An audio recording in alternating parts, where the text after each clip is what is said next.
Ser ciudadano, un ser íntegro y coherente. Y ya tenemos en línea a Juan Medina, abogado con más de 20 años de experiencia en la gestión pública. Sus redes sociales, @JuanEduardo, su Twitter, con H intercalada, porque él es un Juan súper especial. Y entonces no se escribe como cualquier Juan, es JHUAN. Con él vamos a hablar de esa información que deben publicar los organismos públicos según la ley mexicana, esto hablando sobre el tema de la transparencia, el gobierno abierto, el Estado abierto, los parlamentos abiertos. Y antes de darle la palabra, ya lo dije al principio del programa, pero quiero agradecer como una colaboración ya que tiene, o sea, Juan y Pedro son colaboradores oficiales de Gente y Ciudad Radio y pronto lo van a hacer de Gente y Ciudad Academy, que va a ser nuestra versión digital de capacitación, y me acompañaron en el marco del Congreso Mundial de Mujeres Líderes con una tremenda, un tremendo panel que desarrollamos donde relacionó la eficiencia que podrían tener las gestiones de gobiernos municipales con la aplicación del gobierno abierto. Así que a quién más yo iba a tener allí si no era Juan Medina y a Pedro. Así que muchísimas gracias, Juan. Pronto, cuando esto vaya a salir al aire, lo vamos a compartir con toda nuestra audiencia. ¿Cómo estás? Bienvenido. Gracias a ti por esas bonitas palabras y gracias por esa invitación tan agradable. Y bueno, por supuesto, compartir espacio con Pedro siempre es grande. No sé si me van a acompañar a Marte. Bueno, yo, digamos, si seguimos este rumbo, vamos a necesitarlo. En mi caso personal, vamos a tener que ir a Marte si esto no sigue dando resultados aquí en la Tierra. A ver, entonces vamos a utilizar hoy esa legislación mexicana quizás como ejemplo. Yo creo que ellos van un poco más avanzados en materia de gobierno abierto que nosotros, ¿no?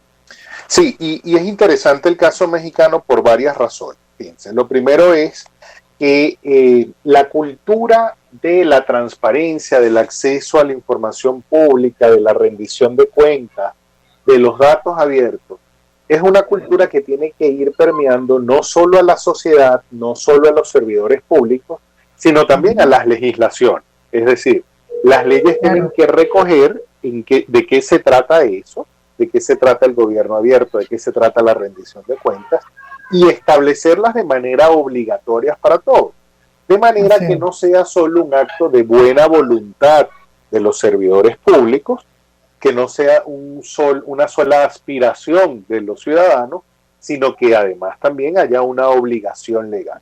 En nuestro país la ley recoge principios como la transparencia, la rendición de cuentas, el acceso a la información pública, la lucha contra la corrupción. Eso lo recoge nuestra legislación hoy en día. Sin embargo, nuestra legislación no tiene un catálogo específico de información que debe tener cada ente de la administración pública a disposición del ciudadano. Hay algunas normas regadas en algunas leyes por ahí, pero digamos, en la ley de transparencia y acceso a la información pública venezolana no está este catálogo que nos vamos a traer hoy como ejemplo de México para entender de qué se trata, para ponerle orden a esta lista de ideas. Entonces, el primer punto importante es que ya la ley lo recoja, la ley diga, todos los entes y órganos de la administración pública deben tener a disposición de los ciudadanos y de manera proactiva, es decir, no esperando a que el ciudadano lo pida, sino antes de que el ciudadano lo pida, ya debe estar disponible al ciudadano a su acceso la siguiente información. Lo primero que establece esta ley en México es el marco normativo aplicable que obliga a ese ente u órgano de la administración pública. Y eso es muy interesante porque en las relaciones con la administración pública, en las relaciones con las dependencias públicas, es muy interesante saber cuáles son las leyes que lo rigen. ¿Es un órgano o es un ente de qué naturaleza? ¿Cómo me dirijo a él? ¿A qué leyes está obligado y a qué leyes debe él responder? Otro aspecto muy interesante que le permite conocer al ciudadano cómo funciona es la estructura organizativa completa. Es decir, quién es el presidente o el jefe, quiénes son los directores, quién es el alcalde con los directores de la alcaldía, quiénes son los cuadros medios. Y eso parece poca cosa, pero conocer la estructura organizativa acompañado de las funciones o las atribuciones de cada área hacen que los ciudadanos podamos entender cómo funciona ese órgano, ese ente de la administración pública. Nos pasa con mucha frecuencia a los que trabajamos en estas áreas, en estas materias, que uno sabe que existe tal ente público que se dedica a tal cosa, pero no sabe cuál es la dependencia a la que tiene que dirigirse. Sí. Y pasa mucho más cuando estamos hablando de ministerios, de entes nacionales, porque entonces, para nosotros en Caracas es mucho más accesible ir a un ente público que tiene su sede aquí en Caracas. Pero para las regiones es mucho más difícil. Complicadísimo. Claro. Y es que no te creas que ese tema de las competencias, de saber quién es el responsable de resolverte tal trámite, es realmente básico, porque a veces incluso puedes evitar, si te pones en los zapatos del gobierno, puedes evitar hasta una protesta, una gente que diga, fui y no me solucionaron, pero la verdad, fuiste donde debías ir, entregaste, hiciste los trámites como dice la ley. Bueno, no tenemos ni siquiera la ley que lo diga, ¿no? Eso es parte del problema. Y no solo es que es importante para que los ciudadanos lo sepamos, y esto que voy a decir muestra la necesidad grave que tenemos, es que es importante para que el mismo servidor público lo sepa. Ella, María Alejandra, sabemos que a veces los servidores públicos no saben cuáles son las competencias de los entes en los que trabajan.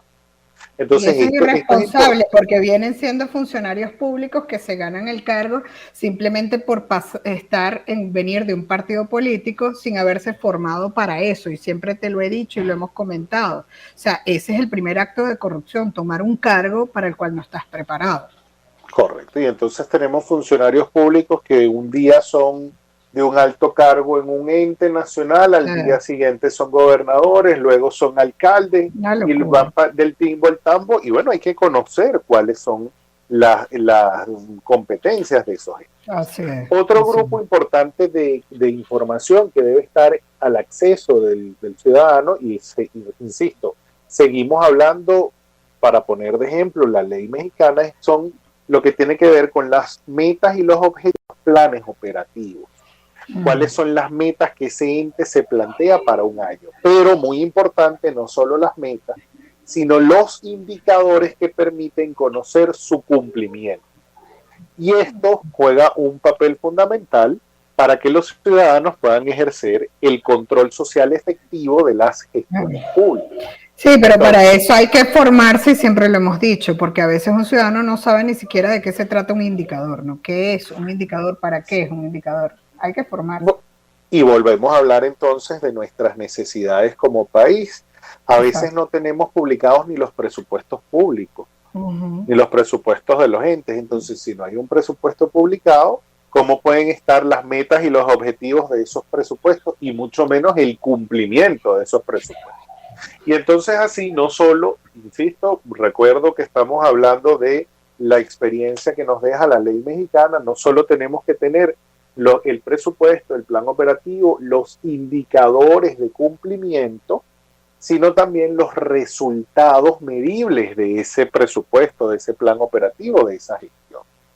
Un punto muy importante que viene concatenado con lo que estamos hablando es el directorio de los servidores públicos, para que uno sepa quién es la persona que está encargada, pero también cuáles son sus datos de contacto, cómo lo puedo contactar, en qué lugar. ¿Es presencial? ¿Es por teléfono? ¿Es por correo electrónico? ¿Cómo puedo tener acceso a él para poder tramitar algún asunto que le competa a él?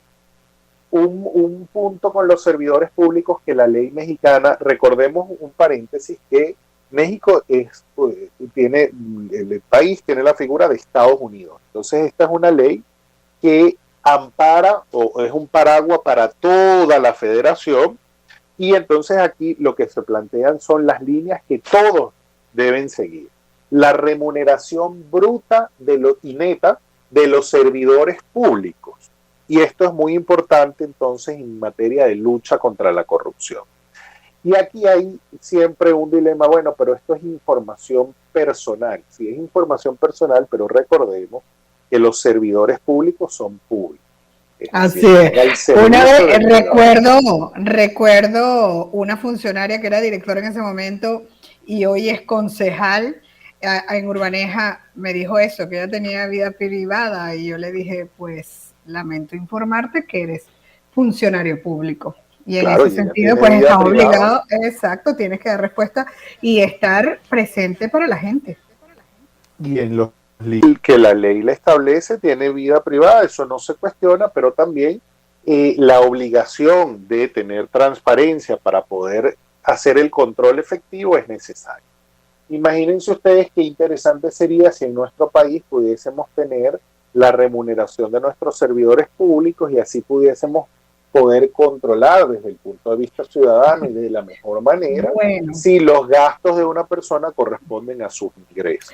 Es que para mí eso es impresionante, porque yo cuando veía, por ejemplo, el presupuesto del alcalde, yo dije que hay que salir a protestar para que te suban el salario, porque realmente, entonces, ¿de qué manera vives y de la manera que muestras en las redes sociales? O sea, es algo que es además injusto, ese salario que tienen nuestros funcionarios públicos, que no entiendo cómo se gasta tanto para llegar ahí si luego no ganas nada, ¿no? Más allá de todos los problemas en los que te metes porque tienes que atender a la gente, es una responsabilidad gigante.